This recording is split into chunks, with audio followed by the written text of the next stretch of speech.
Buenos días a todos los presentes y a quienes nos siguen a través del canal de YouTube.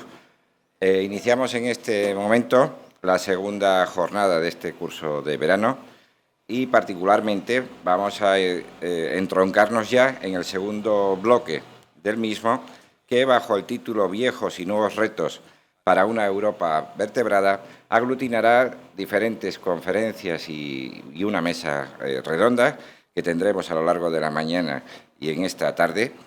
Y vamos a iniciar este bloque, como decimos, con la conferencia que va a dictar Francisco José Dacova Cerviño. Él es general de la Brigada Extremadura 11 y dispone de un currículum estrictamente militar, como era de presumir. Es el general de la Brigada de Infantería. Durante más de 40 años ha estado de servicio. Ha estado destinado en diferentes unidades del Ejército de Tierra, entre las que destacan las relacionadas con medios acorazados y mecanizados.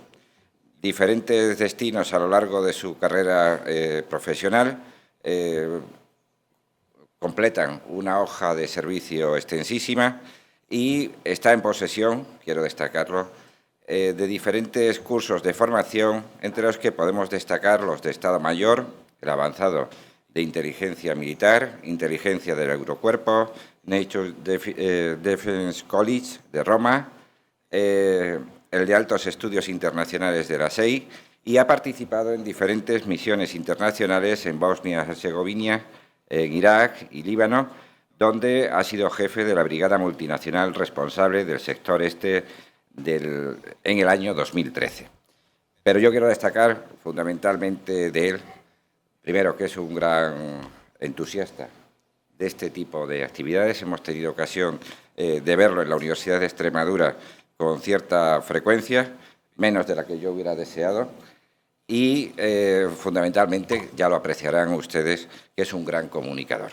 Pero la presentación tiene que ser necesariamente breve, expresar mi satisfacción porque esté entre nosotros y mi agradecimiento por su presencia. Y sin más, le cedo la palabra, mi general.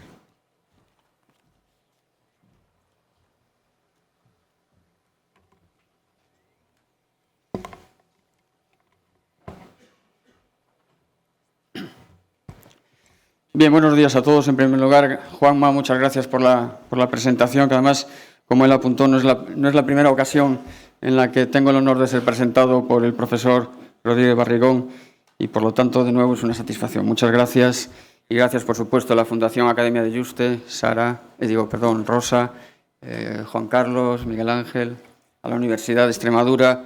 Para nosotros, me acompaña mi compañero, el coronel Javier Romero, es un honor ser invitados a compartir estas jornadas en el mejor foro posible de pensamiento y análisis, que es el universitario. Y además un privilegio, después de la jornada de ayer y como simple ciudadano europeo que asistió a la misma, he de reconocer que ha sido una jornada desde el primer momento, desde la primera ponencia hasta la última, absolutamente aprovechable, y ni un solo minuto ha sido superfluo. Por lo tanto, además de un honor, es una suerte para nosotros. ¿Podrá el presidente Trump llevar a cabo un programa de gobierno lleno de, por lo menos, paradojas y contradicciones? ¿Será capaz Europa de mantener una sola voz frente a Rusia? ¿Hasta dónde está dispuesta China a llevar su escalada militar en aguas del mar de la China Meridional? ¿Lo consentirá Estados Unidos? ¿Hacia dónde se dirigirán millones de jóvenes africanos si no tienen unas perspectivas razonables de trabajo, de progreso, de bienestar en sus países de origen? ¿Qué hará Estados Unidos cuando el próximo cohete intercontinental de Corea del Norte alcance aguas o territorio norteamericano? ¿Cómo se reconfigurará el panorama económico, por no citar otros ámbitos, el panorama económico mundial el día ya no muy lejano en el que la distancia entre la fábrica de Toyota en Japón y el puerto de Hamburgo se reduzca a un tercio de la actual cuando se abra la navegación en las aguas del Océano Polar Ártico? una hipotética denuncia del tratado nuclear con Irán por parte, por ejemplo, de los Estados Unidos, ¿relanzará la carrera nuclear en la región? ¿Cómo reaccionaría Israel? ¿Qué pasará en Rusia cuando el sueño neoimperial se desvanezca por falta de rublos? Y por último, y con perdón, ¿sobrevivirá la Unión al Brexit? Cuando uno prepara una ponencia como esta, lo lógico es hacer el trabajo completo y solo al final, una vez elaborado, buscar un título que te permita dar esa primera impresión al auditorio, una primera idea fuerza que resuma en cierto modo todo el mensaje o todo el contenido que quieres transmitir. Yo en este caso, después de coordinar con el profesor Rodríguez Barrigón el contenido de la ponencia, de tal manera que sea complementaria del resto de ponencias, lógicamente, no es mi cometido abundar en lo que se ha hablado ayer, en lo que se pueda hablar hoy. Desde el primer momento tuve muy claro que ese mensaje que yo quisiera compartir hoy con ustedes, que el título que mejor le venía a la ponencia es el de un mundo de incertidumbres, porque realmente vivimos en un mundo incierto, en un mundo plagado de incertidumbres, un mundo de incertidumbres en ambos sentidos de la palabra, ¿no?, de la expresión. Pues bien, yo con su permiso trataré en estos próximos minutos de hacer un repaso muy somero, es inevitable por la falta de tiempo y por ello lo asumo, incompleto e imperfecto, a esa situación geoestratégica del mundo de nuestros días. Y lo hago además con la creencia de que una de las premisas para poder evaluar o valorar las posibles líneas de acción de nuestra querida Unión Europea en el corto, en el medio, en el largo plazo, una de las premisas es saber cómo reaccionarán o cómo están reaccionando, cómo están interactuando todos los actores a nivel global. En otras palabras, lo que pretendo es ver, repito, de una forma muy genérica, por favor, ténganlo en cuenta desde el principio, qué está pasando en el mundo. Y para ello se trata de elevarnos un poquillo hasta alcanzar una cierta altitud de vuelo que nos permita así ver más allá de los confines inmediatos de nuestra Europa y ver qué está pasando al otro lado del globo, si es posible, de tal manera que tengamos una visión, que huyamos de esa ya tradicional visión eurocéntrica que tenemos, no hay más que ver los mapas mundi habituales, y que es, si no errónea, desde luego ahora mismo está totalmente fuera de moda, porque ya el mundo no es en absoluto eurocéntrico. Y bien, yo para ello les propongo la siguiente agenda. Afortunadamente, después de las ponencias de ayer, en alguno de estos puntos podré pasar de forma muy rápida, porque han sido tratados magistralmente ayer y no es cuestión de reiterarlo. Una breve retrospectiva para ver cómo hemos llegado hasta aquí. Una pincelada, porque me parece importante, sobre cómo la globalización, que tanto nos afecta en todos los aspectos, también nos afecta a nosotros en las operaciones militares y de qué manera. De tal manera que, como pongo por ahí, ha cambiado la fisonomía del conflicto, ha cambiado por completo la fisonomía de los escenarios de guerra. Ayer se enumeraron ya algunos listados de riesgos, de amenazas. Bueno, pues rápidamente les voy a proponer una lista que no es en absoluto comprensiva ni exhaustiva, pero que nos da una idea de en qué mundo nos estamos moviendo, para pasar a continuación a ese rápido vistazo a uña de caballo sobre la situación geoestratégica, al menos en las principales regiones del mundo, no en todas, y a los principales actores, tampoco a todos, por desgracia, pero por lo menos, como no, a Estados Unidos, a Rusia, a China.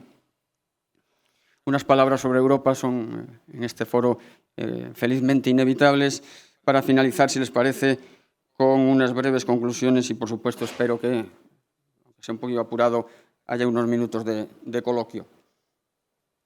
Ayer, efectivamente, comprobamos cómo la consecuencia más visible de la Guerra Fría fue que Europa quedó partida en dos, el mundo quedó dividido, polarizado en dos bloques ideológicamente antagónicos e irreconciliables, y que el temor, no, yo diría que el pánico a que en cualquier momento se pudiera desencadenar ese holocausto nuclear que nos amenazaba, pues mantuvo al mundo en un difícil equilibrio entre paz y guerra durante décadas, y en el que, solo mencionarlo da pavor, el concepto de moda era aquel famoso de la destrucción mutua asegurada, y es que lo era, es que estaba asegurada la destrucción mutua si se desencadenase, ¿no?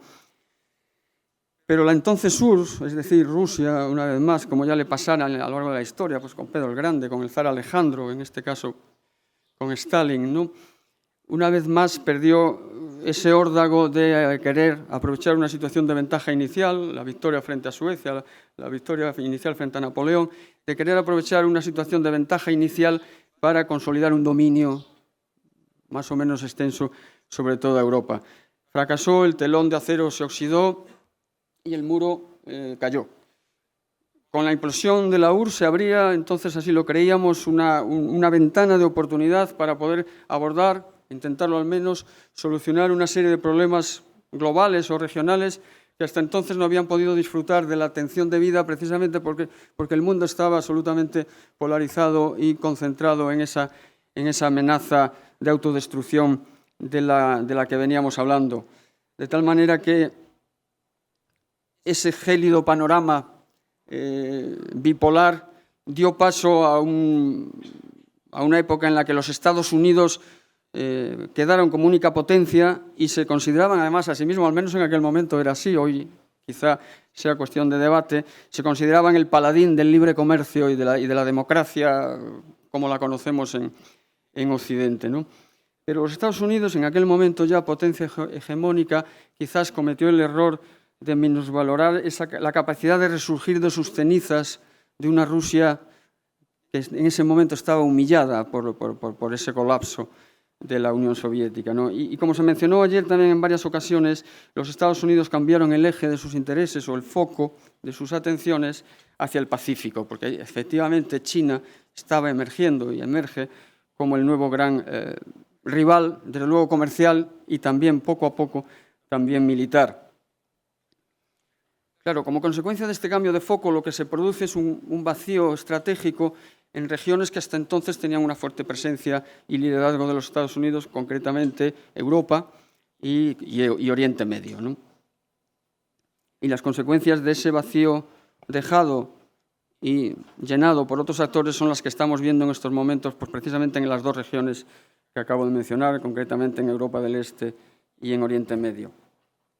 Como digo, ese vacío dejado fue rápidamente llenado por otros actores, con el tiempo, estatales algunos, Rusia lógicamente el más significativo, pero también otros muchos hasta entonces o bien desconocidos o bien irrelevantes. Estamos hablando pues, de movimientos insurgentes a todo alrededor del globo, de movimientos nacionalistas, de cárteles del crimen organizado, de mafias, de señores de la guerra, de señores tribales, y trágicamente, y por desgracia lo más significativo, por movimientos terroristas que no reconocen ni límites ni fronteras tanto a su ámbito de actuación como a su propia crueldad. Con lo cual, el 11 de septiembre, por buscar una fecha significativa, se cierra definitivamente esa ventana de oportunidad. Decimos adiós a lo que se denominaron los felices 90 y tenemos que decir lamentablemente hola al terrorismo global. La globalización, evidentemente, ha supuesto un cambio radical en todas nuestras vidas y también, como decía al principio, en la fisonomía del conflicto. Y como consecuencia, como pongo ahí en el título un tanto irónicamente, la guerra ya no es lo que era, no es lo que solía ser, efectivamente. Para empezar, ayer en algún comentario lo hablaba con alguno de ustedes, la guerra ya no es en absoluto cosa exclusiva de los ejércitos, dos huestes que se citaban en un campo de batalla abierto, normalmente previa cita caballeresca entre los generales al mando, dirimían el combate y el que ganaba, pues la guerra terminaba en ese momento.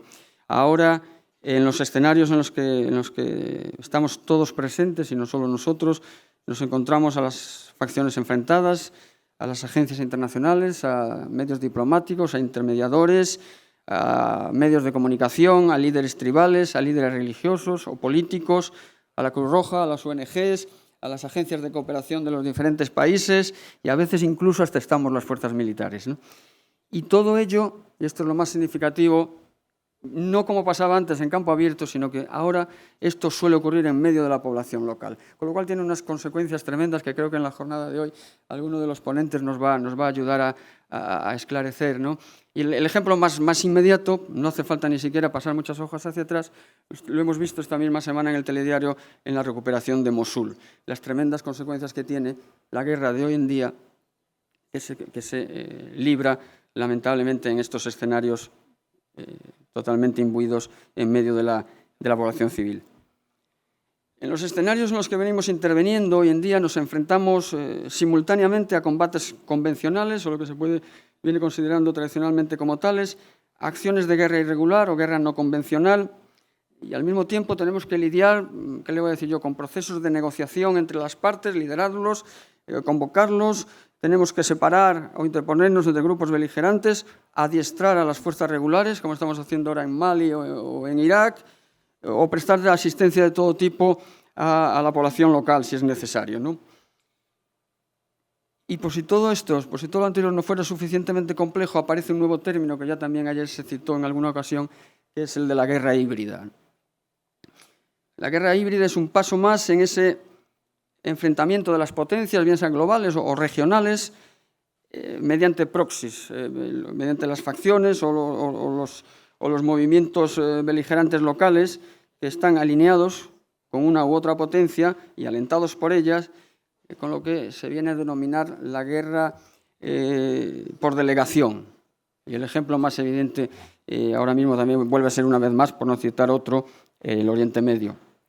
Entonces nos encontramos con que a los procedimientos de lucha convencionales, al empleo de guerrillas, al empleo de milicias más o menos organizadas, a los procedimientos insurgentes, ataques suicidas, artefactos explosivos, toma de rehenes para utilizarlos como escudos humanos o para exigir rescate, a todas estas acciones que ya están empezando a ser habituales se suman ahora nuevas formas de actuación, normalmente a caballo de las nuevas tecnologías, como el uso del ciberespacio, la ciberguerra, el empleo de combatientes no soldados, hombrecillos verdes, medidas económicas, bloqueos, sanciones, sabotajes a conducciones de energía, el uso masivo de las redes sociales para difundir noticias ciertas o falsas, eso es lo de menos, o para captar adeptos y combatientes, la elaboración y difusión de impactantes montajes de videoclips en los que desgraciadamente el Daesh es un auténtico maestro, la interceptación de comunicaciones, no necesariamente militares, los ataques informáticos, repito, tampoco no necesariamente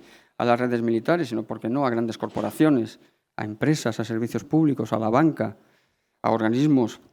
Se trata, por lo tanto, de intervenir en un escenario de guerra, pero sin asumir la responsabilidad, es una forma cínica de hacerlo, ¿no?, sin asumir la responsabilidad de una agresión directa y a cara descubierta, lo cual, desgraciadamente, aumenta la probabilidad de conflictos, puesto que es mucho más fácil y, sobre todo, es mucho más barato.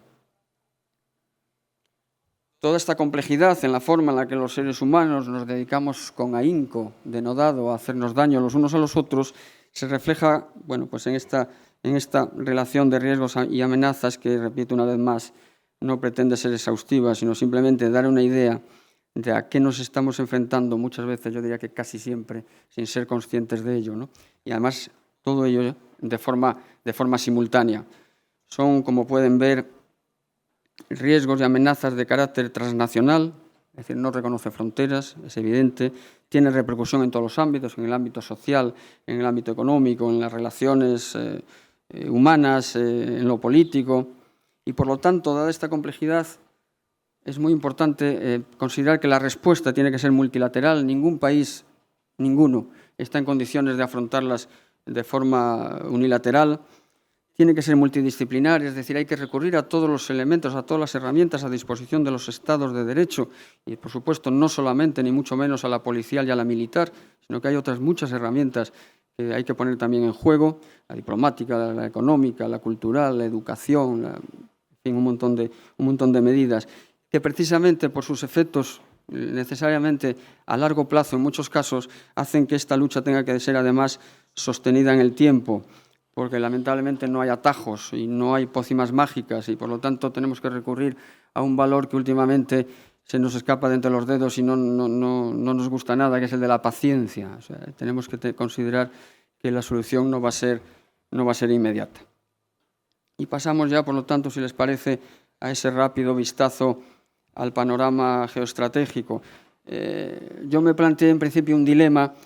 Me preguntaba si debería centrarme en los escenarios más próximos y, por lo tanto, más acuciantes para Europa, de un efecto más inmediato, como pueden ser... Hablo siempre en términos de conflictividad, por supuesto, ¿no? Como puede ser el Sahel o el norte de África, o Rusia, o Oriente Medio.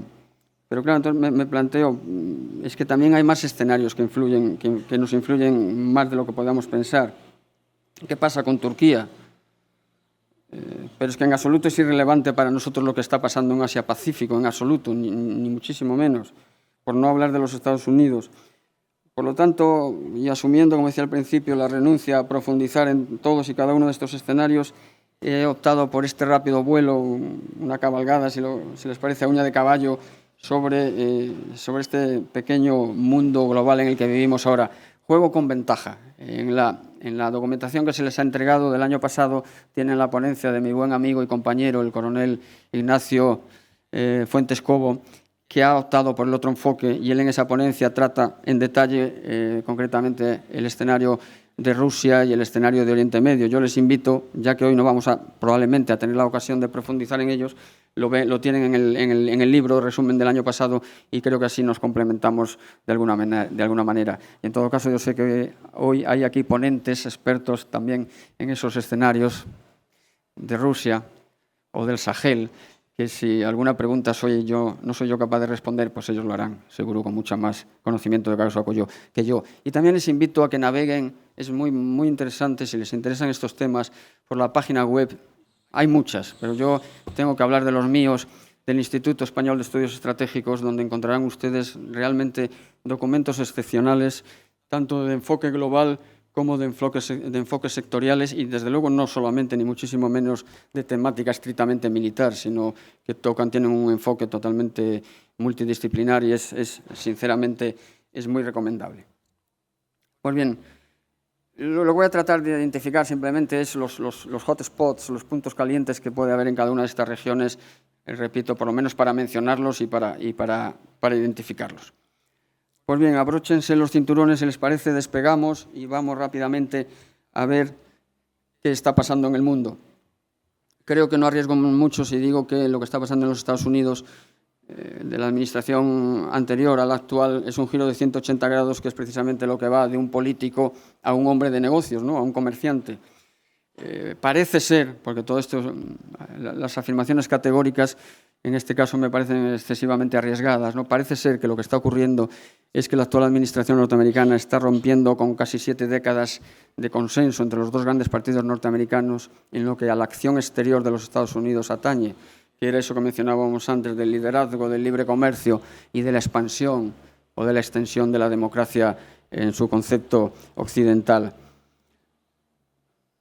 Cuando uno sigue más o menos la evolución de esta nueva administración, se parece detectar una actitud, en cierto modo, contradictoria o a veces desconcertante. Por un lado, se anuncia ese repliegue comercial que también ayer se mencionó, retrayéndose en los Estados Unidos de los acuerdos globales, porque claro, los Estados Unidos en los acuerdos bilaterales siempre será la parte más fuerte. Él es un hombre de negocios y busca esos acuerdos de tú a tú en los que él partirá siempre de una posición de ventaja, como es lógico, ¿no? Entonces, bueno, pues lo que está dejando en cierto modo es el campo de liderazgo comercial, ¿quién lo iba a decir?, a China. Pero al mismo tiempo sí está teniendo una fuerte asertividad en lo militar. Concretamente en Europa está liderando, de hecho es así, en el marco de la OTAN, la misión ante Rusia, en los países bálticos y en Polonia, la Enhanced Forward Presence, esta presencia avanzada reforzada, aprobada recientemente en Varsovia. Ha realizado ataques en Siria y Afganistán, tiene una fuerte presencia naval en el mar de China Meridional, y no hablemos de la tensión y la presencia también militar creciente en la península de Corea. Pero en todo caso, lo quiera o no, se decante en un sentido o en otro, los Estados Unidos siguen siendo la potencia, si no ya hegemónica en los términos habituales, desde luego sí sigue siendo una potencia de referencia, y si podemos utilizar la expresión coloquial, seguirán siendo el perejil en todas las salsas que se cuecen en el mundo. Hotspots, que decíamos antes, con China, el estatus de Taiwán, la tensión creciente en el mar de China Meridional, el caso de Corea del Norte, cómo no, con América, pues la denuncia del NAFTA, ya nos salvábamos. Parece ser también que se está reconsiderando el acuerdo de Obama con los Castro en el tema de Cuba. Venezuela no ha hablado mucho, aunque recientemente sí ha habido ya alguna afirmación al respecto. En Oriente Medio, pues no se ha definido de forma clara y contundente, viene actuando con acciones aisladas. Pero sí es claro que apoya incondicionalmente la línea dura de Netanyahu, con lo que eso significa, ¿no? Y también amenaza, parece que está en cuestión, como decíamos antes, también el acuerdo nuclear con Irán. En Europa, ahora sí, ahora no, aplaude el Brexit, pero recientemente en la cumbre del G20 dice que una Europa fuerte es vital para los Estados Unidos. Ante la OTAN en algún momento era obsoleta y ahora, como digo, por poner un ejemplo, dentro del marco de la OTAN está liderando la Enhanced Forward Presence. Y con Rusia, precisamente, parece que hay un idilio con Putin, parece ser, pero al tiempo, repito, ese liderazgo en Europa del Este de la presencia militar en la misma frontera de Rusia, o bombardea una base en Siria, una base de acción de uso conjunto de las fuerzas sirias y rusas, bien es cierto que avisando un cuarto de hora antes para evitar males mayores. Y pone a Polonia, el viaje reciente a Europa se inició no casualmente en Polonia, pone Polonia al frente de sus prioridades. Polonia es obviamente el mayor problema de Polonia es su tensión y su enfrentamiento con su vecino inmediato, que es Rusia. ¿Y qué decir de Rusia, no?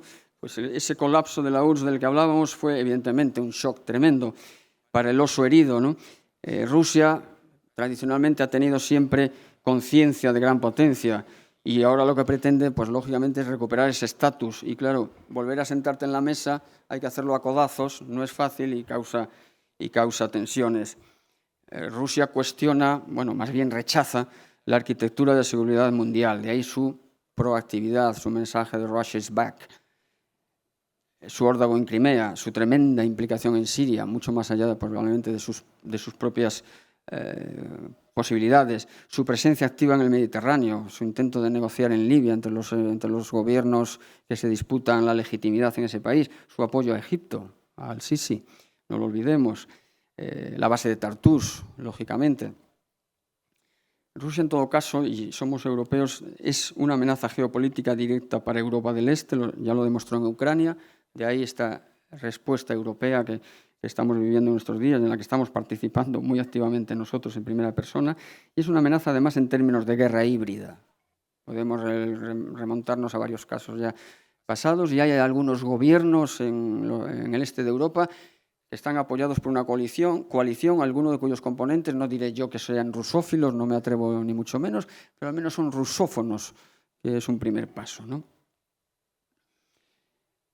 Pero no todo pinta de color de rosa para esta actitud de la nueva Rusia, ¿no?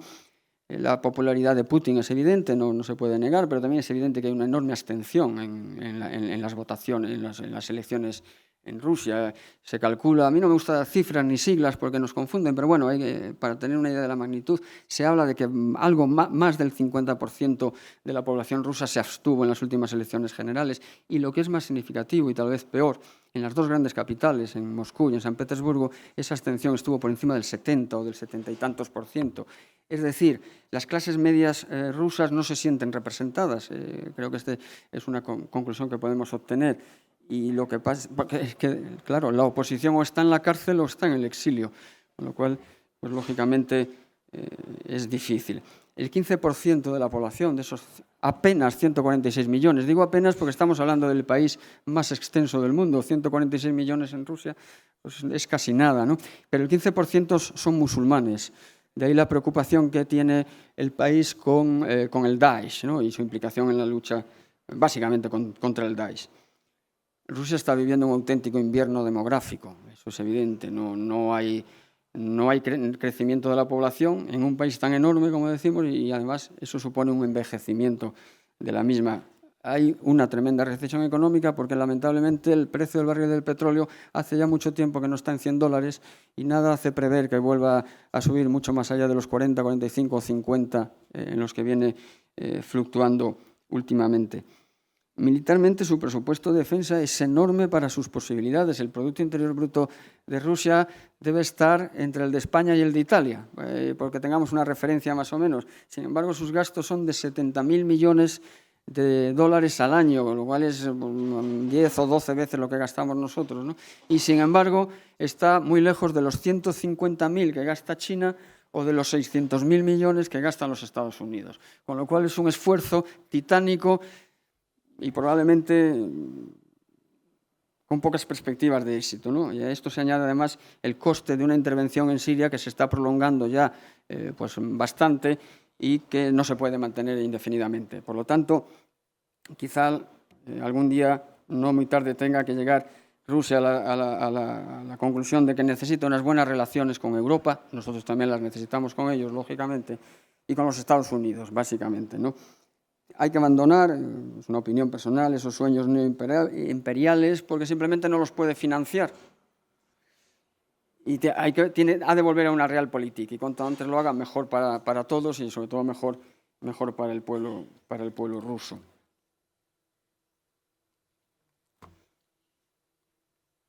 China es evidentemente el principal actor en la región de Asia-Pacífico.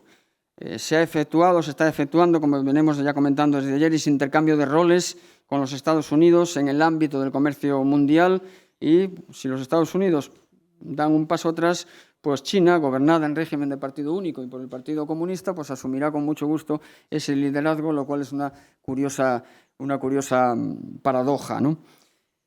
La cultura china, en contraposición con lo que decíamos antes, sí se caracteriza por la paciencia. El valor de la paciencia es un valor que los chinos valoran mucho. Por eso la gran estrategia de China, que la tiene, es una estrategia a largo plazo.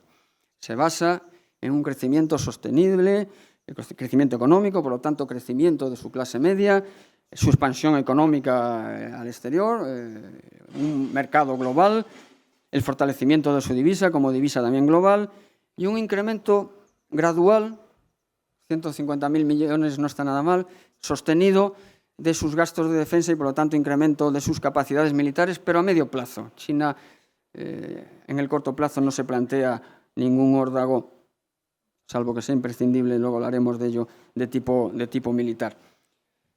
Por lo tanto, ahora mismo lo que prevalece en el espíritu chino es el espíritu del comerciante frente al espíritu del guerrero. De ahí sus dos grandes proyectos, que es la nueva ruta de la seda, que es un proyecto gigantesco de infraestructuras de comunicación que parten del corazón de China y lleguen a la fachada del Mediterráneo, atravesando Mesopotamia, y su correlato marítimo, que sería la nueva ruta de la seda marítima por el Índico, que explica algunas de sus principales actitudes en la actualidad. Por ejemplo, su apoyo a Pakistán en el enfrentamiento perenne entre Pakistán y China, porque esas infraestructuras deben atravesar, Dios mío, 10 minutos, deben atravesar el país de Pakistán.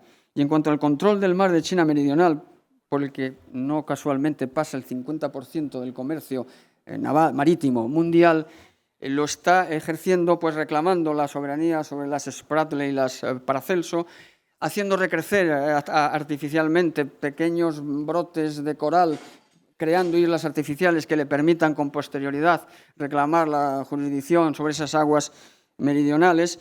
Tiene una fuerte presencia naval militar para apoyar esta actitud. Eso provoca, lógicamente, una enorme inquietud en el resto de países ribereños y está siendo respondida, también lo decíamos antes, con una considerable presencia naval militar norteamericana. Incertidumbres y tensiones por doquier. Vamos a echar un rápido vistazo al patio de vecinos, no solo China, Pakistán e India. Tras un breve idilio que parecía que nacía con la elección del primer ministro indio recientemente, que incluso provocó un intercambio de visitas de Estado en ambas capitales, la tensión fronteriza en Cachemira resurge. Ambos son potencias nucleares. Y Pakistán, además, es un país de referencia, de acogida para el yihadismo y para el terrorismo global. India, que en breve superará a China en población, lo cual es tremendo, pues precisamente por esto y por otras razones tendrá que posicionarse más pronto que tarde ante ese creciente liderazgo regional y mundial chino. La India no puede permanecer al margen y China, como hemos visto, además apoya a Pakistán. Esto es un tablero, es un sudoku tremendo. Los pequeños de la región, Vietnam, Filipinas, Malasia, Brunei, etc., miran expectantes a los Estados Unidos y se preguntan, ¿mantendrá los Estados Unidos su actitud tradicional de apoyo y de presencia ante la agresividad china? ¿Nos seguirá apoyando o mejor cambiamos de chaqueta y empezamos a contemporizar con China por si acaso? Es un dilema tremendo para estos países, ¿no? Y sobre todo, y por encima de todo, Corea del Norte. ya tiene a tiro de misil, como decíamos antes, el territorio norteamericano, por supuesto tiene a Japón y a Corea del Sur, y China es imprescindible para la solución del problema de Corea del Norte, para una solución razonable y asumible, no una solución que nadie desea. Por lo tanto, esta región, por múltiples razones, y no solo comerciales, es de una enorme trascendencia. ¿Qué he hecho mal? Por favor.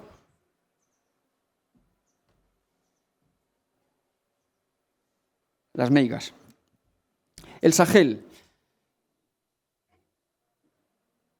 Ya le doy yo. Sí, correcto, gracias.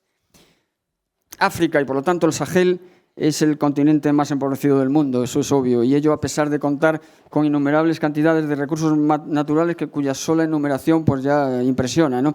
Cromo, coltán, oro, hierro, vanadio, fosfatos, oro, diamantes de sangre, desde luego, urano, manganeso, y por tener tiene hasta petróleo en cantidades industriales. Sin embargo, la región está como está.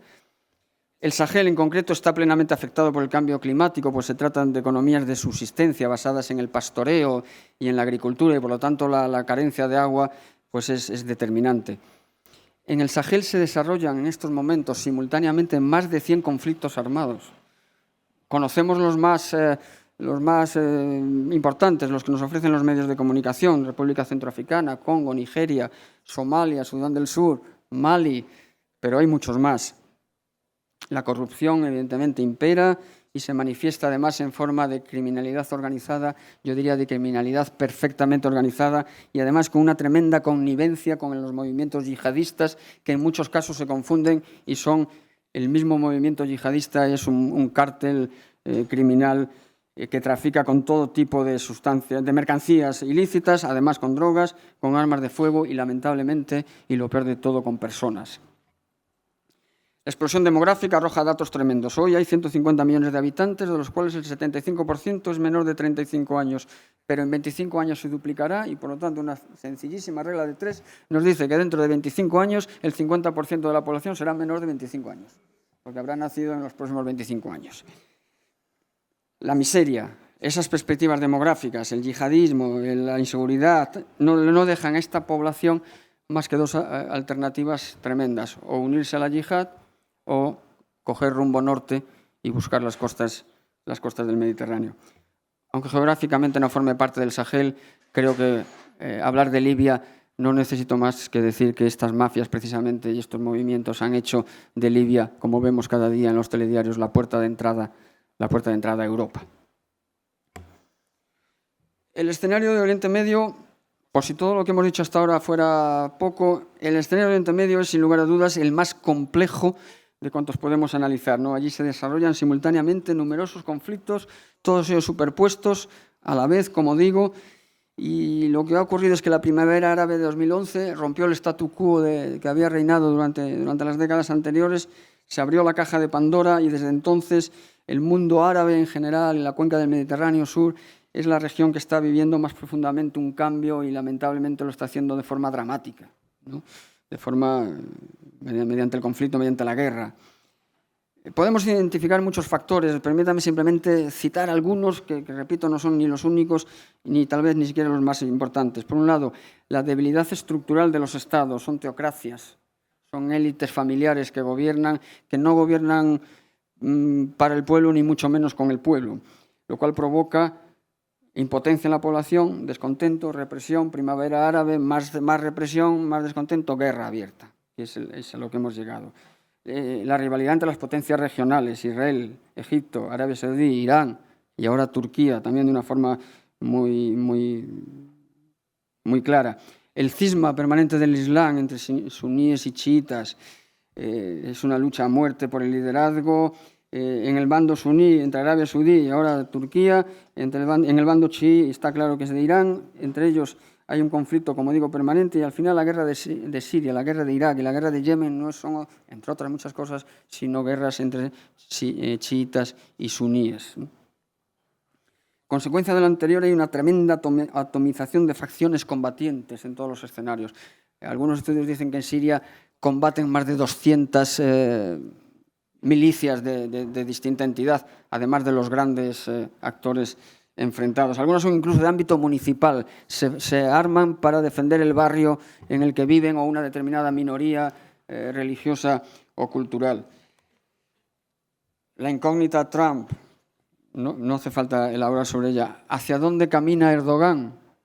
Evidentemente hacia un autoritarismo y un islamismo cada vez más militantes, con las consecuencias que ello tiene, sobre todo para sus relaciones con Europa, ¿no? Parece que se consolida un curiosísimo viraje hacia Rusia, parece que se aleja de Occidente, aunque sigue perteneciendo a la OTAN. A la Unión Europea parece que la pertenencia obviamente está congelada. El problema kurdo, por si todo esto fuera poco, lo envenena todo, y las incertidumbres aquí son numerosas. Y después del califato, después de la derrota militar del califato, que ya se está produciendo, ¿qué va a pasar? ¿Es viable un Irak unificado? ¿Estamos viendo la luz al final del túnel o será una vuelta a la casilla de salida y vuelta a empezar? ¿Qué pasará en Siria? ¿Con el Assad? ¿Sin el Assad? ¿Hasta cuándo permanecerá Israel en este discreto segundo plano en el que está todavía? ¿Alguien sabe qué hay realmente en la cabeza de Erdogan? Bien, afortunadamente de Europa, aquí sí que puedo ser breve, ¿no? Simplemente apuntar, si les parece, que desde el punto de vista concreto de la seguridad y la defensa, Europa afrenta en estos momentos dos grandes retos de posibles evidentes consecuencias. Por una parte, la evolución de los conflictos que acabamos de ver en Oriente Medio, en el Sahel, en Libia, por supuesto, y por otra, también esa tensión contenida de momento, pero real, entre Rusia y los países del este de Europa y, por lo tanto, Europa.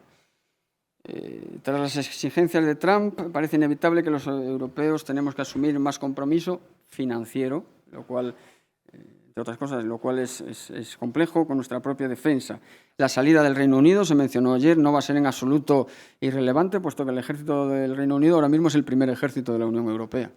Lógicamente, su salida no puede ser indiferente. También habrá problemas, que duda cabe, o habrá que reconfigurar al menos las relaciones en materia de intercambio de información y de inteligencia, que es un arma fundamental en la lucha que estamos manteniendo intramuros y extramuros frente al terrorismo global. La gran pregunta que nos planteábamos al comienzo de esta charla estremecedora: ¿sobrevivirá la Unión al Brexit? Bueno, pues vamos a ser espíritu navideño. Si lo prefieren, lo podemos formular en términos menos dramáticos. ¿Qué tipo de unión vendrá después del Brexit? Que seguramente seguirá habiendo unión, si Dios quiere. Bueno, a modo de resumen, algunas reflexiones. En primer lugar, constatamos, esta era mi intención, que, como decíamos al principio, vivimos en un mundo de grandes incertidumbres. He planteado muchísimas preguntas. No he planteado ninguna respuesta. Yo tengo pocas respuestas y la mala noticia para ustedes es que dentro de 4 días son ustedes los que tendrán que buscar respuestas a todas estas preguntas. Tendrán que tomar las riendas, perdonarnos por el marrón que les dejamos en herencia, pero tendrán que gestionarlos ustedes y buscar, como digo, la mejor salida posible. La inestabilidad en ese entorno europeo que venimos comentando, en el Sahel, en Libia, en Oriente Medio, también en Rusia, ha venido para quedarse. No esperemos soluciones mágicas de corto plazo, porque si alguien pretendiera simplemente implementarlas, sería un error que lo único que haría sería agravar el problema. ¿Se puede ganar la guerra contra el terrorismo global? Algún día sí, no vamos a decir que no, pero de momento habrá que conformarse con contener su virulencia, su nivel de virulencia, hasta que las acciones de medio y largo plazo, educación, desradicalización, lucha económica contra las fuentes de financiación, etcétera, etcétera, puedan surtir efecto. Por lo tanto, lamento decirlo, pero tenemos que ser pacientes. ¿Cuánto estamos dispuestos a invertir en seguridad en tiempos de crisis económica? Los gastos de defensa no son sexys. Aquí en este foro estoy seguro de que todos podemos llegar a un consenso, pero luego no hay quien lo escriba en su programa electoral. La opinión pública, por lo que a nosotros nos atañe, la española, tiene percepción de la amenaza, porque evidentemente si no hay percepción de la amenaza, la pregunta anterior huelga. Hay que reforzar las estructuras de seguridad en todos los ámbitos, creo que hay que hacerlo sin complejo. Y lo más importante, y esto lo recoge así también la estrategia global de seguridad recientemente aprobada, lo refleja en términos muy parecidos, yo me alegro de coincidir con ella. Creo que lo más importante, también se mencionó ayer, tenemos que identificar nuestros intereses, con nuestros valores. Eso, en mi modesta opinión, es la clave.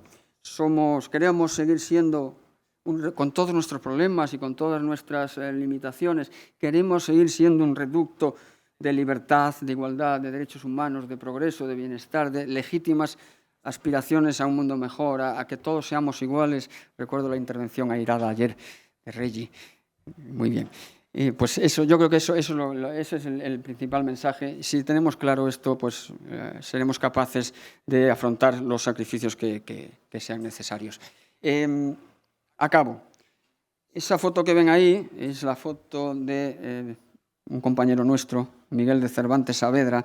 Ese busto figura en la base de Marjayún, en el sur del Líbano, donde dentro de un par de meses mi compañero Javier Romero saldrá al frente de un buen pedazo de la brigada para, durante unos meses, liderar allí el sector este de UNIFIL, entre el río Litani, las estribaciones del Golán y la Blue Line con Israel. Y la base que tenemos allí le llamamos Miguel de Cervantes, y de ahí que tengamos un busto del autor del Quijote. El Quijote, que en su capítulo 58 hace un canto precioso a la libertad. Y yo lo asocio además con el lema de este año del Día de las Fuerzas Armadas, que lo tienen en pantalla, que es un lema precioso también. Dice: nuestra misión, tu libertad. Y en mi humilde opinión, y coincido con ello, con mi compañero Miguel de Cervantes, la libertad efectivamente es el bien más preciado del que disponemos y por el que merece la pena hacer todo lo posible para defenderla. Él lo decía con palabras mucho más bonitas y más elegantes, ¿no? Dice: la libertad, amigo Sancho, es uno de los más preciosos dones que a los hombres dieron los cielos. Con ella no pueden igualarse los tesoros que encierra la tierra ni el mar encubre. Por la libertad, así como por la honra, se puede y aún debe aventurar la vida. Muchísimas gracias. No sé si nos queda tiempo para el coloquio. Yo estoy a su disposición. Ha sido un placer.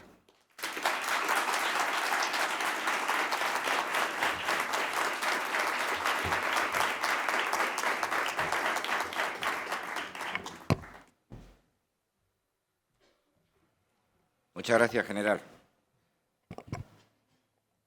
El tono pausado de su intervención no deja de ponernos en alerta sobre ciertas situaciones que están candentes en el mundo.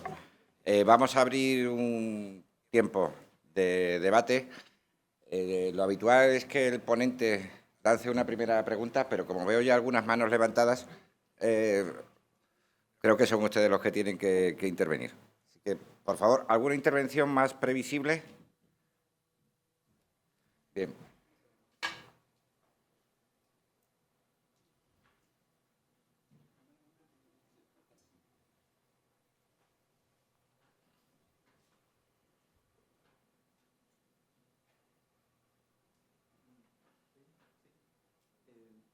Bueno, general, voy a ser breve porque realmente es más lo que tienen que decir los estudiantes. Pero, enhorabuena por haber cubierto el mundo y una prueba hacerlo con más futuro, con todos estos problemas. Mi único matiz es esta idea de la Rusia humillada, que los que están dedicados bastante tiempo a Rusia es una cuestión bastante cuestionada y que, de hecho, a riesgo de parecer marxista, fomenta la clase dominante en Rusia para justificar su política actual. Como sabes, Estados Unidos apoyó la URSS y su continuidad hasta el día final en el que quitaron a Gorbachev del poder, en finales de 1991. Y por otra parte, es el primer caso fascinante de un imperio destruido desde dentro, por la reunión entre Yeltsin, Kravchuk de Ucrania en Bielorrusia, por las cuales literalmente declararon la independencia de la Unión Soviética, y lo que hicieron los rusos, quiero decir, es quedarse con las armas nucleares, Ucrania, acuerdo de Budapest, etcétera, se quedaron con las armas nucleares. Sebastopol, se quedaron con el puesto en el Consejo de Seguridad de Naciones Unidas, es decir, se quedaron con el órgano que decide la paz y la seguridad mundial, se quedaron con los activos financieros de la Unión Soviética y, sobre todo, dejaron tropas y no es una lista completa, que es Moldavia, Georgia, Crimea y, a ratos, Bielorrusia, para controlar las capitales de los estados que en ese momento están saliendo de la Unión Soviética. Quiero decir que el tema de la Rusia humillada es una cuestión un poco... Ya nos hubiera gustado a nosotros, cuando perdimos las Américas, quedarnos como se ha quedado Rusia cuando perdió el imperio. Gracias.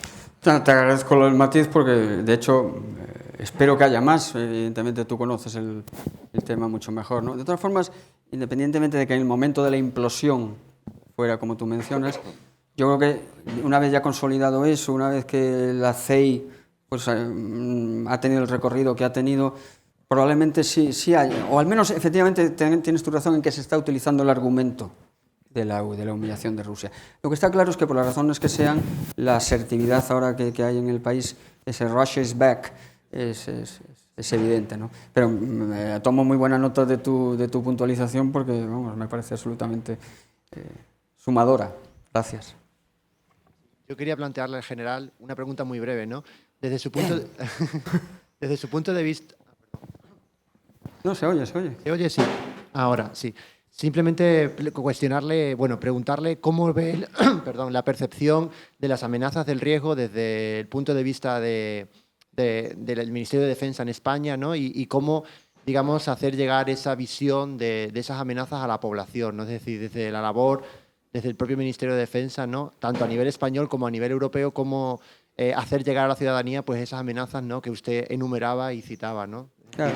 Hacer patente eso, ¿no? Desde su visión, ¿cómo lo...?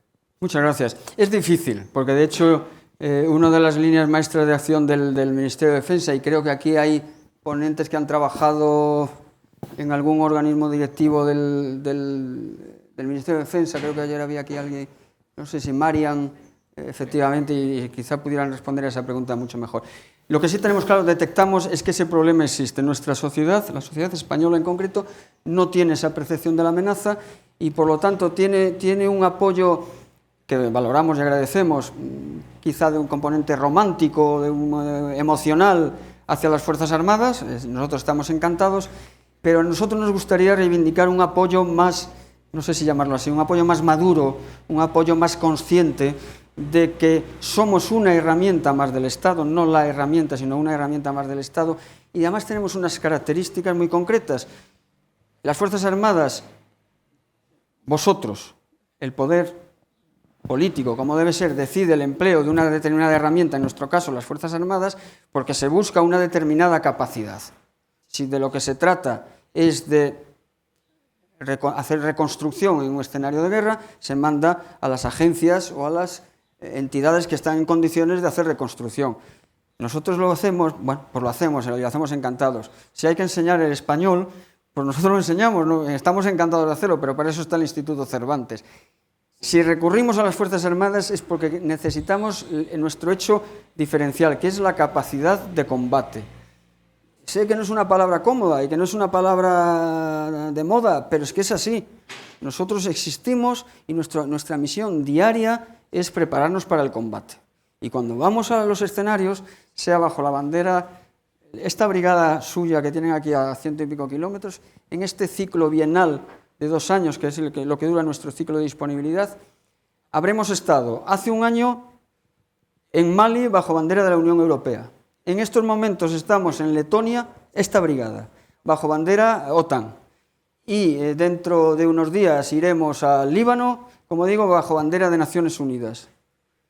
Para nosotros, para el soldado, esto es lo de menos, vamos con la bandera que sea, pero vamos a realizar una presencia militar porque se considere que es necesaria, o puede serlo en un momento dado, la capacidad de combate de un soldado.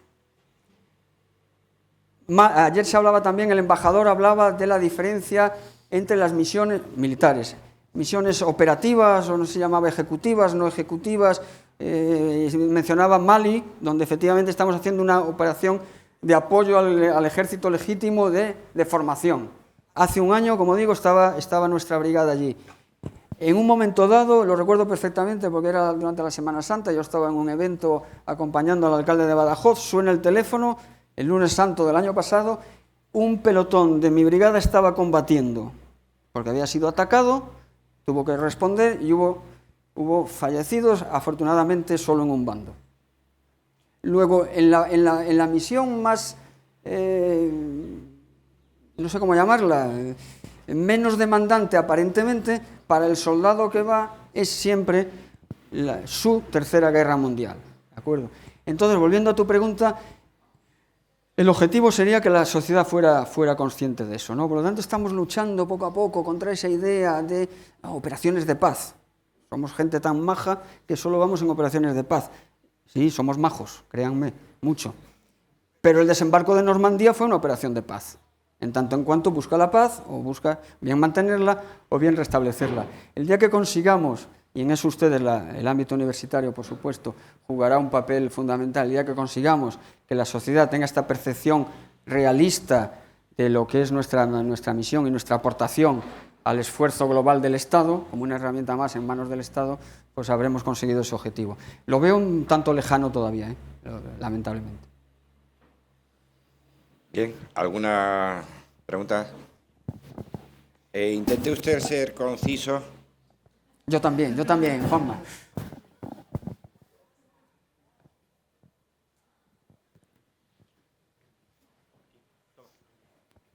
Sí, vamos a ser concisos porque es la primera hora de la mañana, entonces vamos a ir al grano. Muchísimas gracias por toda esta narración de hechos y de acontecimientos que nos demuestran un mundo, como dice Donald Trump, que está hecho un caos, ¿no? Un mess, the world's a mess. Pues sí, la verdad es que estamos en un mundo bastante complicado. Y yo le quería preguntar, ¿por qué no se habla más de Naciones Unidas? ¿Por qué este tipo de conflictos acudimos con una retórica de securitización, de amenazas a la resolución por vía militar y a través de operaciones en búsqueda de paz, en vez de dialogar por vías políticas y pacíficas en Naciones Unidas? Es que no funciona. Y la segunda pregunta es, ¿qué tendría que reactivarse dentro de la Unión Europea para que realmente Naciones Unidas funcionase? O, de alguna forma, los conflictos que de alguna u otra forma, indirecta o directamente, le afectan, pudiera ella, con una voz más clara, más fuerte, con una política exterior común, con una defensa integrada, pudiera acudir bajo el marco de la Unión Europea, que no es lo mismo que acudir cada Estado miembro por su lado, o en el paraguas de la OTAN, que es diferente. Gracias. Gracias a usted. Me plantea una pregunta que no voy a ejercer de gallego, no me malinterprete, pero obviamente se escapa a lo que yo pueda comentarles. Tengo una opinión, como es lógico, ¿no? Pero bueno, los responsables políticos de las naciones decidan dirimir sus negociaciones en el ámbito de Naciones Unidas de una coalition of the willing, como pasó en su momento en Irak, en 2003-2004, o en el ámbito más regional, pues perdóneme, pero no me entiendo su inquietud, porque es absolutamente, supongo, evidentemente. Pero permítame que no tome partido, pero en su propia pregunta está la respuesta, ¿no? Las misiones, dependiendo por no dejarle sin una respuesta, dependiendo de la bandera sobre la que, las operaciones militares me refiero, ¿no? Dependiendo de la bandera bajo la que se actúen, tienen una fisonomía completamente diferente. De eso no cabe duda. Alguien me preguntaba ayer durante la cena, pues de esas misiones a lo largo de mi vida, ¿cuál ha sido la más compleja? Para mí, personalmente, la del Líbano. Tal vez por el puesto que desempeñaba. Obviamente, cuando estuve en los Balcanes era un joven capitán y para mí todo el monte era orégano, ¿no? Orégano. Cuando estuve en el Líbano, lógicamente, como responsable de un sector de Naciones Unidas cuyos informes van directamente al DPKO en Nueva York, pues lógicamente el enfoque es distinto. Pero es muy determinante el brazalete con el que actuamos. Eso desde luego. Bien, ¿alguna pregunta más? Sean ustedes concisos en la exposición, motivación de la pregunta. Y ruego al general que ya el tiempo está justito. Buenos días. Me gustaría también decirle que ha sido muy interesante, muy ilustrado su presentación, y creo que ha tocado todos los temas genial y hemos aprendido mucho, pero me gustaría preguntarle por más de lo que ha hablado, por lo que no ha hablado. Nos ha explicado Corea del Norte, ¿no? Que a lo mejor no nos influye tanto, está lejos. Brunei ha hablado de muchos ¿Sabe dónde puntos. está en el mapa, Brunei? Sí. Pero me refiero a que a lo mejor no... Para nosotros no es tan importante como puede ser Iberoamérica, Latinoamérica. Y sin embargo me ha parecido, o sea, como experto, imagino que lo ha hecho por algo, pero esa es mi pregunta, ¿por qué no se ha hablado de Iberoamérica? ¿No nos interesa tanto cuando precisamente culturalmente estamos más arraigados, también nos puede interesar? O sea, mi pregunta es ¿por qué no la ha incluido? Quizás tenga una razón concreta. Muy fácil y muy breve. No lo he dicho en la presentación por ganar tiempo y porque estaba acuciado por el reloj. La he dejado aparte a propósito porque sé que mañana hay una ponencia específica sobre Iberoamérica, pero en absoluto porque no sea relevante, en absoluto. Y más para nosotros, además creo que el nombre que le han puesto a la Fundación Iberoamericana, que no latinoamericana, es muy adecuado. Y evidentemente es fundamental. Y en Iberoamérica hay problemas gravísimos, desde la corrupción generalizada, la inseguridad. Los países más inseguros del mundo están en Centroamérica. Lo de Cuba se viene hablando poco, pero el cambio que puede imprimir Donald Trump a las relaciones con Cuba, si le da la vuelta al acuerdo reciente, son fundamentales. Y de Venezuela, que vamos a hablar, que está en los telediarios todos los días. No es un desprecio o una minusvaloración del escenario, sino todo lo contrario. No he querido mancillarlo con un par de ideas muy genéricas, porque sé que va a haber una ponencia específica que seguro que le dará la relevancia que merece.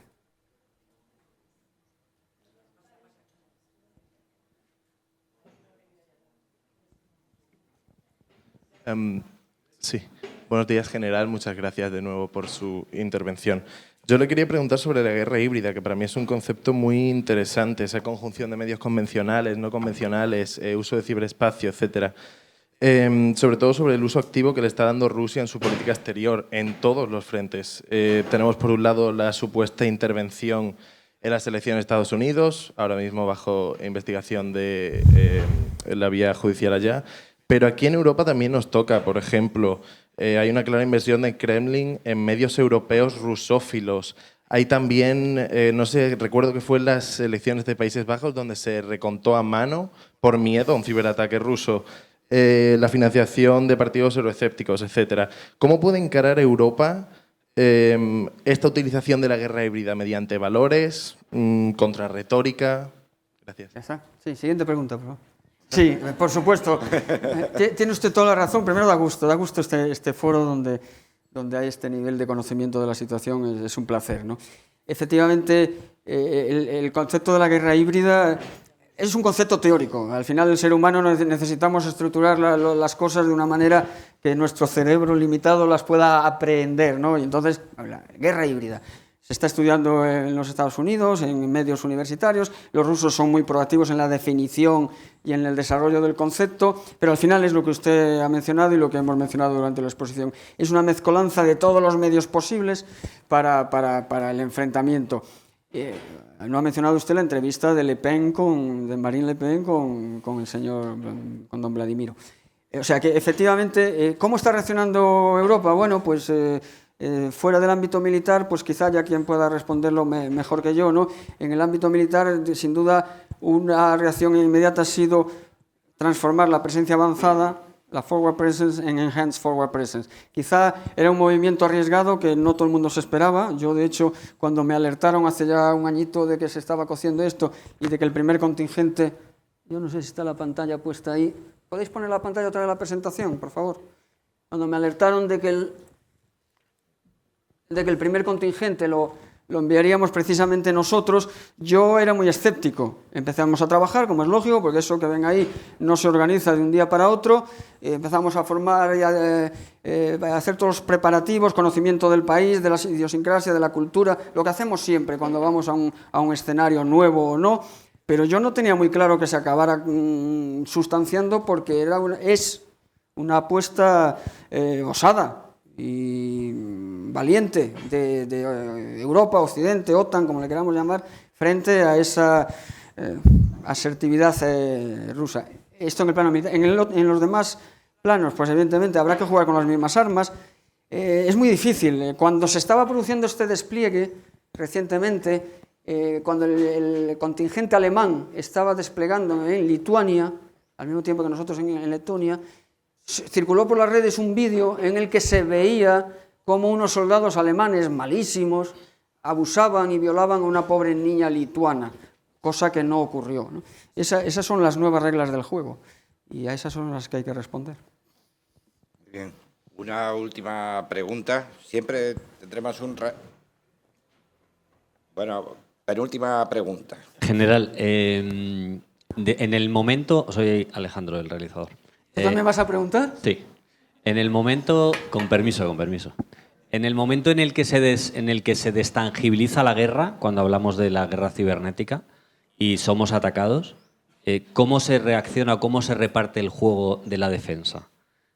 ¿Es competencia de la policía? ¿Es competencia de ¿Cómo sabemos? Sobre todo porque cuando nos atacan cibernéticamente, vía proxy, no sabemos desde dónde nos están atacando ni quién es el que ataca. Entonces, ¿cómo tenemos una fuerza militar preparada para ese ciberataque? Sí, cada país reacciona de una manera, bueno, pues como cree conveniente. Y además, al ser un campo de actuación nuevo, muy novedoso, pues lógicamente todavía no hay una línea de actuación consolidada, más o menos consensuada, ¿no?, por todos los países, ¿no? Nosotros lo que hemos hecho en el campo militar, se ha creado bajo la autoridad directa del GEMAZ, del jefe operativo de las Fuerzas Armadas, un mando específico que se llama Mando de Ciberdefensa, al mismo nivel, fíjese, que los 3 ejércitos y que el Mando de Operaciones Especiales. Mando el MOE, que le llama, en fin, el CEMOE, el Mando Conjunto de Operaciones Especiales, en COE.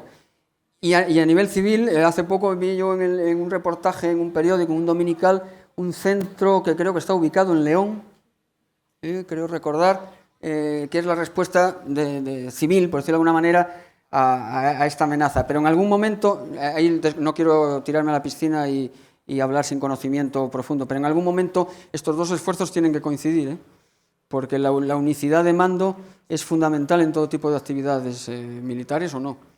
Y por lo tanto, no sé si a nivel CNI o a nivel presidencia del gobierno o gabinete o comisión de crisis. En Moncloa está. Hay un centro nacional. Me alegro de. Da gusto estar aquí. General, yo me voy esta tarde a las 5. ¿sabes? Yo lo siento por ti, lo siento por los presentes. Es que hay 2 preguntas. Era la penúltima. Va a haber 2 preguntas sintéticas más. Acortamos el tiempo del café, sacrificamos la alimentación en aras a la ciencia. Si lo sé, no vengo. Yo considero que es una gran oportunidad para preguntar a alguien que ha estado muy activo sobre el terreno, pero tenemos que constreñirnos a los tiempos. 1, 2, 3, y ya no cuento más. Bueno, Profesora. Buenos días. Muy rápido. Gracias, porque la conferencia ha sido estupenda. Gracias a vosotros también, porque me siento muy contenta de ser profesora de Rey Juan Carlos con estos alumnos. Y la pregunta, partiendo del presupuesto de la necesidad de incrementar la financiación en gastos de defensa, aunque no sean nada sexys, la pregunta es, ¿tiene capacidad la Unión Europea o los países miembros de la Unión Europea para fortalecer Pilar Atlántico o desarrollar PES? ¿Son compatibles o hay que apostar? Y en caso de apuesta, ¿cuál sería, digamos, su boleto?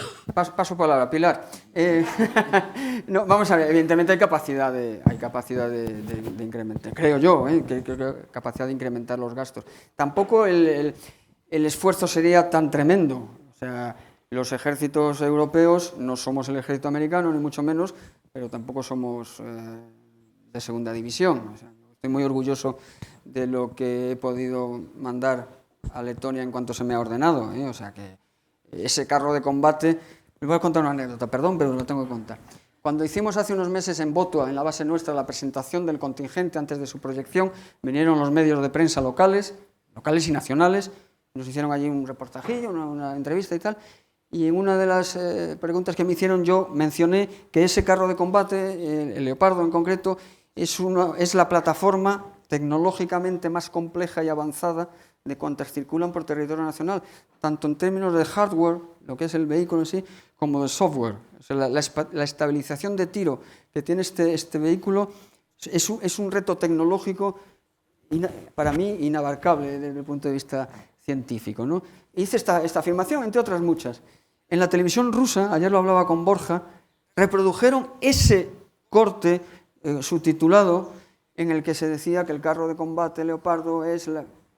Lógicamente, ellos lo interpretaban en oposición a su última versión de carro de combate, ¿no? Quiero decir que hay mucho camino andado. Quizás, por dar una respuesta, sea más una cuestión de coordinación y de voluntad política de cooperar que de esfuerzo económico, que también, ayer nos hablaban de 5.000 millones en un plazo de tiempo razonable. No creo que 5.000 millones en un espacio, espacio de tiempo, digo, razonable, sea un enorme problema para la defensa, ni mucho menos. Es un problema de voluntad. Pero en la idea, eso sí, ayer lo explicó muy bien el embajador, que podemos cooperar todo lo que queramos y unificar y coordinar todo lo que queramos, pero los ejércitos durante muchos años seguirán siendo nacionales. Yo no le puedo, yo bastante tengo con pedirle a mi gente que muera por España como para pedirle que muera por Dinamarca. O sea, que eso no va a pasar ni mañana ni pasado. Tampoco hace falta. También lo dijo ayer el embajador. O sea, que no estamos ante un punto de decisión trascendental.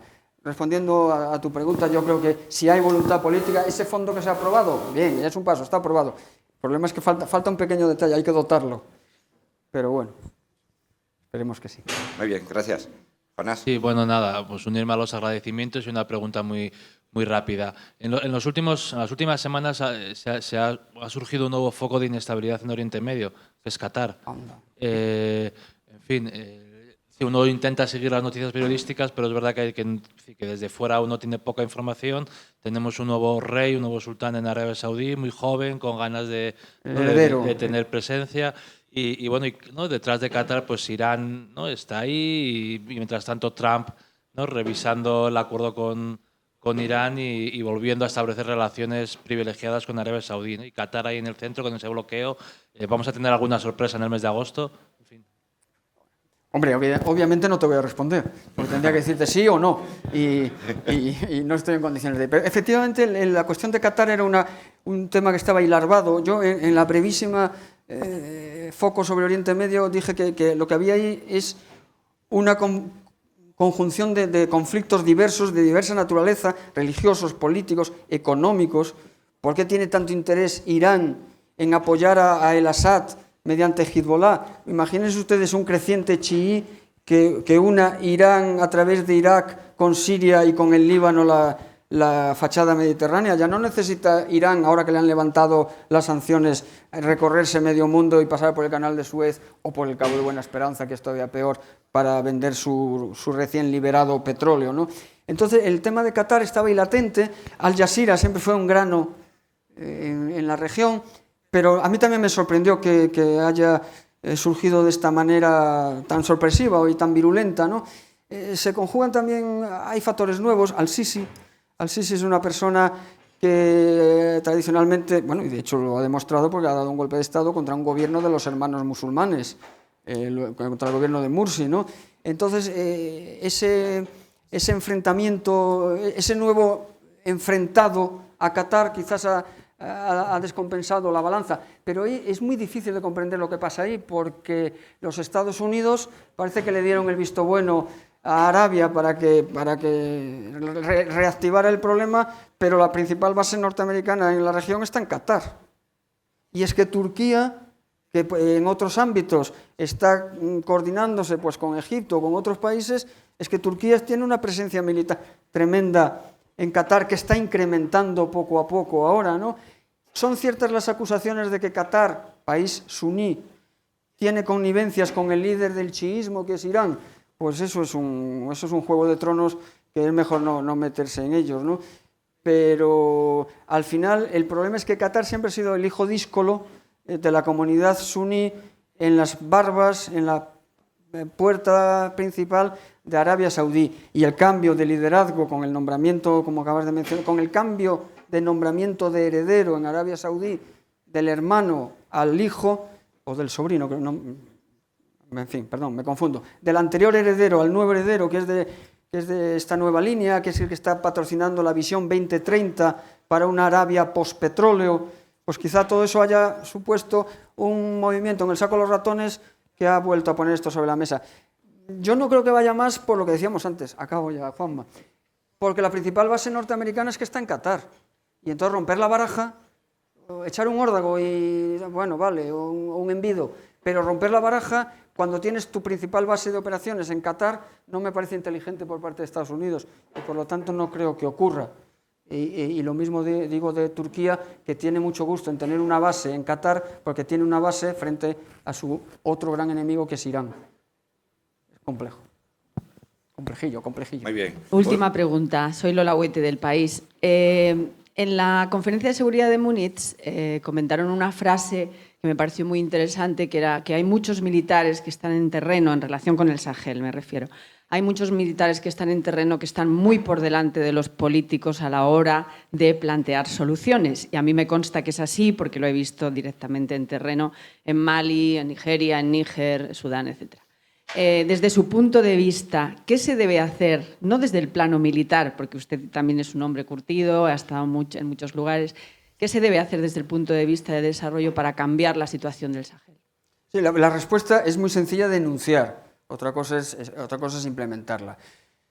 Ya ha habido alguna declaración, sobre todo de la canciller Merkel, que no deja de ser en Europa pues una referencia, lo queramos o no, un plan Marshall.